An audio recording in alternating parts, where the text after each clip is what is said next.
नंदकिशोर शास्त्री जी, राजस्थान। जी राधे राधे महाराज जी, आपके चरणों में कोटि कोटि प्रणाम।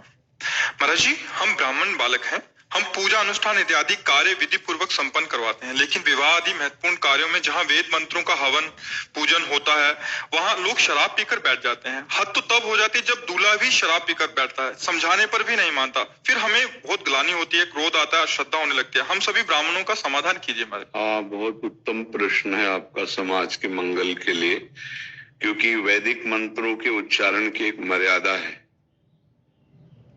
आज वो मर्यादा दोनों तरफ से खंडित हो रही है। ना तो प्रवक्ता को कोई व्यसन करना चाहिए और ना श्रोता को, ना तो कर्मकांड कराने वाले ना कर्मकांड करने वाले, दोनों को उस समय व्यसन रहित होना चाहिए। माना कि कोई ऐसा है जो जैसे छोटे मोटे व्यसन ग्रस्त है, लेकिन उस समय तो पावन अवस्था में हो, वैसे तो चाहिए सबको व्यसन रहित होना चाहिए। मानव जीवन व्यसन की अधीनता के लिए नहीं मिला है, पर जब दैत्य लोग भी अनुष्ठान करते थे तो व्यसन रहित होकर ही करते थे। फिर यहाँ तो मानव जीवन है, तो क्या हो गया कि अर्थ की प्रधानता से हम वैदिक महिमा को भूलते चले जा रहे हैं।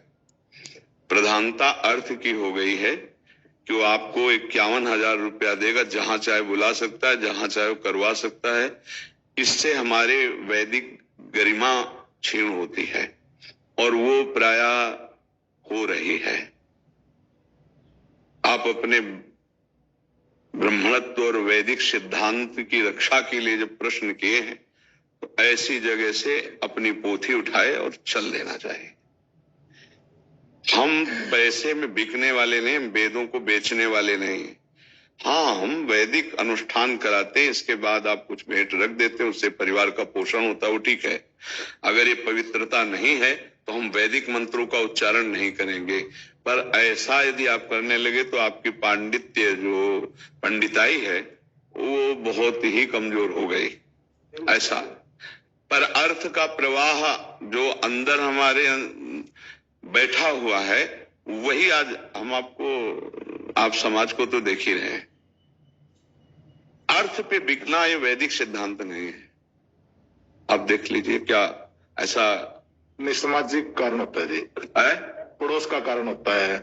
नहीं, आर्थिक, हमें एक बात इसमें पहले हम आपको शुद्ध करने की बात कह रहे हैं कि हमारे जितने वैदिक सिद्धांत के ब्राह्मणत्व को धारण करके अनुष्ठान कराने वाले हैं, अर्थ की प्रधानता को पहले छोड़ें तो सामने वाले जजमान को सुधरना होगा। इसलिए सुधरना होगा कि अगर आपको उन पंडित जी को बुलाना है तो नशा नहीं करना है। आप ऐसे व्यसन से युक्त हो गए, वो नहीं आएंगे। जो शुद्ध मंत्रों के ज्ञाता है वो उपस्थित होकर के मंत्रानुष्ठान ऐसी जगह नहीं कर सकते कि सामने वाला शराब पिए बैठा है या उस एरिया में कोई मदिरा पान किए हुए बैठा है और हम वहां वैदिक मंत्रों का उच्चारण कर रहे हैं। जो बिल्कुल अनाधिकारी सामने बैठा हुआ है, वो होम क्या आचमन करने योग्य नहीं, जो मदिरा पी करके सामने बैठा हुआ है। अब उसे हम कैसे करवाएं? तो इतना बड़ा निष्ठ हो जाने से अर्थ की भावना का त्याग करना होगा पहले। कर्मकांडी उस महान भगवत मार्ग के विद्वान को, उसको पहले अर्थ की भावना का त्याग करना होगा। नहीं, आपको विवश होकर परिवार चलाने के लिए ऐसों का ब्याह कराना पड़ेगा, फिर इस प्रश्न का कोई महत्व नहीं रहेगा। अर्थ की प्रधानता में वो कहीं भी कोई बैठा ले, और जब अर्थ की प्रधानता नहीं तो आपकी शर्त होगी कि अगर हम ब्याह कराने गए, दूल्हा या उस समय उस मंडप के नीचे विराजमान कोई शराब पिए होगा तो हम उठ के चल देंगे, हम ब्याह नहीं कराएंगे, हम वैदिक मंत्रों का उच्चारण नहीं करेंगे। पर इतनी क्षमता अर्थ त्यागी के अंदर ही आएगी। करते हैं जी, बात भी करते हैं, कोई शराब पिया हुआ नहीं आना चाहिए जी, तो कहते हैं नहीं आएंगे पंडित जी। जी, तो हम जाएंगे जब देखेंगे कि ऐसा माहौल है तो उठ के चल देंगे। बीच में कोई अचानक आ जाता है कि हम नहीं, हम अचानक वालों की बात नहीं करते, हम केवल बात करते हैं जजमान और उसके परिवार की। अगर वो मंडप के नीचे बैठ रहा, ऐसा नहीं कि व्यवस्था ना हो, ये जवाई थे, बटाऊ थे, तो ये नहीं, इस पे हमें अर्थ लोलुपता पर अगर हम शासन करेंगे तो सबको सुधरना होगा। आज देखो कितना दयनीय प्रश्न है कि ब्याह जैसे पाणी ग्रहण संस्कार जैसे पवित्र स्थल पर मदिरा पान किए यदि दूल्हा ही बैठा है तो वो आचार्य कैसे उसका संकल्प करवाए? कैसे? और अगर वो ऐसा है कि हमारा वैदिक मंत्र पवित्र जगह में उच्चारण नहीं होगा और उठा और चल दिया, तो ऐसों को बहुत कम पूछे जाएंगे। कलयुग है, ऐसे की बहुत कम पूछ। धर्म से आप चलोगे ना, 10 मिनट में निपटाओ, नहीं होता है ना। वैदिक मंत्र कोई निपटाने नहीं देते हैं, वो भी नहीं देते हैं। हाँ, वैसे ही हाथ जोड़ देते हैं, बड़े जी ठीक है जी। तभी तो दुर्गति होती है, तभी दुर्गति होती है। के नोट बना देंगे, लेकिन ब्राह्मण देना पड़ जाएगा तो। अरे जी बहुत बड़े स्तर पे आजकल हो रहा है ये। क्या है, शादी में ब्याह में शराब आदि तो जर्नल हो गई। आप एक चीज ये समझ लो, जो लिखा है वो गलत नहीं। भा भ्रष्ट आचारा सब संसारा, धर्म सुने नहीं काना। जब वैदिक मंत्रों से, ब्राह्मण के आशीर्वाद से, अग्नि के आशीर्वाद से पाणी ग्रहण किया जाता था, तो आजीवन वो गृहस्थ मंगलमय और बड़ी ही शुद्ध पवित्र बच्ची हो या बच्चे राष्ट्र सेवी भक्त ऐसे, यानी क्योंकि उनका संस्कार ही शुरू से पड़ा है। अब गंदे आचरण, पवित्रता शरीर की नहीं, अब उनको ब्याह का क्या मतलब, उनको एक लगे यार कर दो यार, अरे 2-4 मंत्र बोलो यार, उनको पता नहीं मंत्रों का क्या बल होता है। आजीवन की सुरक्षा और पवित्रता वो ब्राह्मण अपने मंत्रों के द्वारा ऐसा कर रहा है। तो बहुत दयनीय स्थिति हो रही है, दयनीय स्थिति है। आज हमारे समाज में कोई ऐसे बिरले लोग होंगे जो व्यभिचार या व्यसन या गंदी बातों को त्याग करके गृहस्थी धर्म में चल रहे हों। नहीं तो उनको इससे कोई मतलब नहीं, उनको केवल मतलब रह गया अपनी इंद्रियों की भोग विलासिता और पोषण से। अच्छा, ब्राह्मणों के प्रति जो वैदिक सिद्धांत से चल रहे, उनके प्रति महत्व तब बढ़े जब पवित्रता हमारे विचार में हो। दूसरी बात, आज ब्राह्मण अपने स्तर से गिर गए हैं, आपको ये मानना पड़ेगा। एक की गलती से शास्त्रों ब्राह्मणों की तरफ दृष्टि होती कि बुलाओ, तुम्हारे घर बैठ के करेंगे, वो सोफा में बैठे, पंडित जी नीचे बैठे। करते भी महाराज जी, वो आए करते भी महाराज जी। ये आज हम अपने धर्म, त्रिकाल संध्या और वैदिक मंत्रों का अनुष्ठान और धन की वृत्ति का त्याग, कोई पूछेगा ही नहीं आपको, कोई नहीं पूछे, लेकिन वो पूछेगा और वो आपको मंगल प्रदान करेगा। अच्छा, उससे किसी को मतलब नहीं रह गया। आपको हम सच्ची बताएं, कुछ ऐसे ब्राह्मण हैं जो आप जैसे धर्म के विषय में सोच रहे हैं, नहीं तो आज केवल ब्राह्मणत्व का, पांडित्य का प्रयोग अर्थ प्रधानता रह गई है, अर्थ प्रधानता रह गई। वो कौन है, कैसा, इससे कोई मतलब नहीं। गाड़ी में बैठो और वहां चलो, थोड़ी देर पर मंत्र बोलो, अपना काम देखो, हमारा काम हो गया, बस। आज यज्ञोपवीत का मान है, ब्राह्मण बालकों से हम पूछ रहे हैं, यज्ञोपवीत का मान है? कई वर्ष में यज्ञोपवीत होता है? केवल ब्याह के समय संस्कार मात्र हो जाता, उतार के खूंटी में टांग दिए, क्या ब्राह्मणत्व रह गया? अगर त्रिकाल संध्या करने वाला और ठीक समय पर यज्ञोपवीत हुआ है और आज भी ऐसे यज्ञोपवीत लेकर साफ दे दे, तुरंत लागू ना हो जाए तो हमें बताओ, लेकिन है कहां?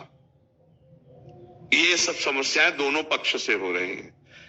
अगर हम धर्म के स्तंभ हैं, ब्राह्मणत्व वैदिक सिद्धांत ये धर्म का स्तंभ है, सनातन धर्म का स्तंभ है। अब स्तंभ अगर लड़खड़ा जाए, देखो अगर 5 संत अपवित्र आचरण कर दिए तो 5 लाख संतों को गालियां मिल गई। अगर हमारा ब्राह्मणत्व सही है, वैदिक सिद्धांत सही है, हम वेद बेचने वाले नहीं है, हम वेद के द्वारा जगत मंगल करने वाले हैं, तो आपको कोई पूछने वाला नहीं, कोई बिरला एक आध पूछ ले। तो अब आप अपने स्वरूप से इसीलिए गिरेंगे अगर अर्थ की प्रधानता रही, भैया आप जैसा चल रहा है वैसा चल रहा है, हम भी गए, खाया पिया और जो बोला 2-4 पंडित जल्दी, हाँ कितने मिनट में कर दें? बोले 20 मिनट में कर दो, 20 मिनट में हो जाएगा।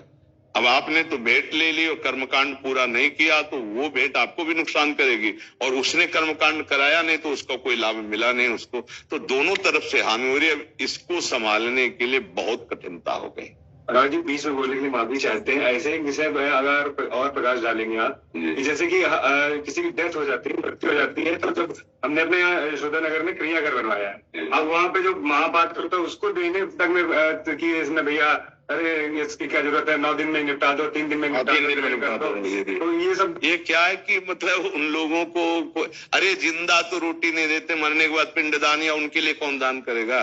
आज के समाज का स्वरूप आप देख रहे हैं, बूढ़े माता पिता को जवान बेटा संपत्ति पैर छू के लिखवा के घर के बाहर कर दिया। आपकी बात मानते हैं, अगर आप थोड़ा सा प्रकाश डालेंगे तो जरूर। नहीं, हम तो प्रकाश डालने के लिए क्या हम कह सकते हैं, हम तो सबसे पहले सबसे प्रार्थना करते हैं कि व्यसन छोड़ो, व्यभिचार छोड़ो, मांस खाना छोड़ो, तो आपकी बुद्धि शुद्ध होगी, तो आप अपने कर्तव्य का पालन कर पाएंगे।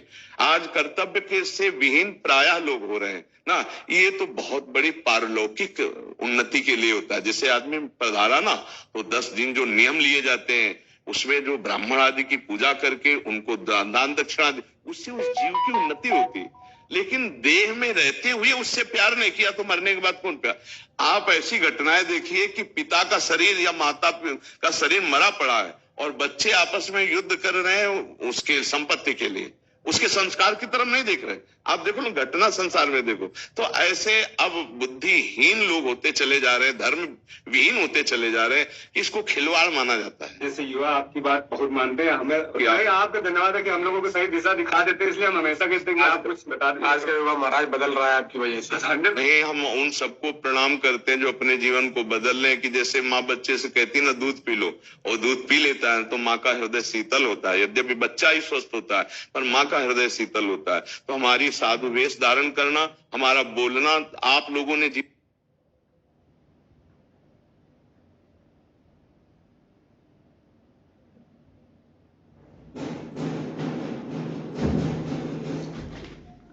सार्थक कर दिया हमारा। कि आपका अगर जीवन धन्य हो रहा है